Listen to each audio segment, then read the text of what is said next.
Urbexeuses et urbexeurs, bonjour et bienvenue dans ce nouveau journal de l'Urbex.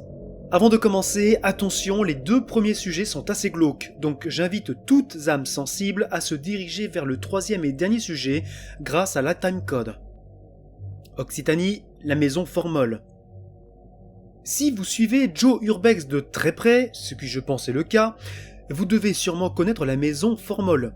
Du moins l'exploration de Joe dans cette maison, perdue dans la campagne, dans laquelle se trouvaient des dizaines de bocaux renfermant tous des animaux morts, encore conservés dans du formol. J'en ai visité des lieux abandonnés, mais celui-ci dépasse tous les autres.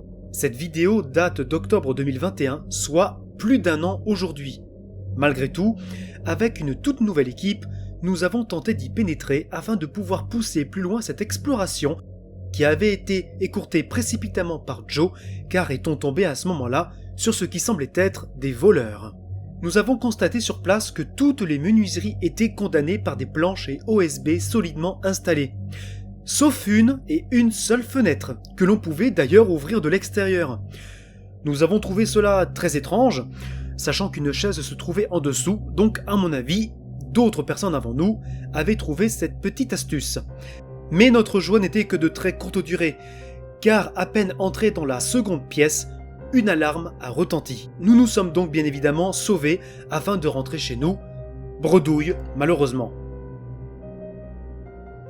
Donc si vous connaissez cette maison et si vous envisagiez éventuellement à l'avenir de visiter cet endroit, je peux vous affirmer aujourd'hui qu'il est désormais impossible d'y entrer, car les détecteurs de présence qui y sont installés auront raison de vous.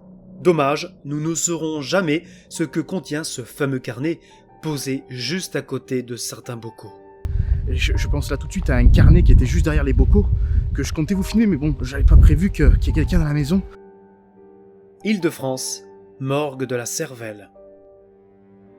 Toujours aussi choquant et glauque que le précédent sujet, c'est beaucoup plus récemment qu'ont été découverts dans cet hôpital désaffecté, depuis au moins 10 années, du Val-de-Marne, dans du formol, toujours, un foie, un cœur, un poumon, mais également un fœtus. Dans cet ancien laboratoire de recherche, un urbexeur britannique tombe sur ces horreurs la première fois en 2020, puis y est retourné après la crise de la Covid. Rien n'avait bougé. Aujourd'hui, cette histoire est relayée partout dans les médias, particulièrement par la page YouTube Le Parisien. Je vous invite à voir cette vidéo si vous voulez en savoir plus, le lien est dans la description. Mais je peux vous garantir aujourd'hui que nous ne reverrons plus jamais ces organes à l'abandon. Enfin, je l'espère. Occitanie, le temple maçonnique. Comme vous devez vous en douter, après le tollé qu'a suscité la diffusion des vidéos de l'exploration de ce lieu, respectivement par Adrien Urbex et Joe Urbex, le lieu est très régulièrement approché par des urbexeurs ou de simples curieux en tout genre. Après avoir initialement porté plainte contre X suite à l'intrusion d'Adrien et Jonathan, la propriétaire des lieux avait signalé ensuite vouloir porter plainte contre toutes celles et ceux qui tenteraient à l'avenir de s'y introduire à nouveau. À ce jour, début janvier 2023, je peux vous affirmer de source sûre que tous les accès au temple, sans exception, ont été condamnés par de la maçonnerie bien fraîche ou par des dizaines d'énormes pierres pour les accès les plus gros. Donc, tout comme les deux précédents lieux de ce journal, vous pouvez annuler votre prochaine visite sur les lieux car vous ne verrez strictement rien. Voilà, c'est tout pour aujourd'hui. Je vous remercie beaucoup d'avoir suivi cette vidéo. Cela fait en effet plus d'un an que je n'ai diffusé aucune vidéo. J'espère que les choses vont changer en 2023. En tout cas, c'est la résolution que je viens de prendre. Ce journal est maintenant terminé. Si vous avez la moindre question ou remarque à formuler, je vous oriente vers les commentaires et j'y répondrai dans le prochain journal de l'Urbex.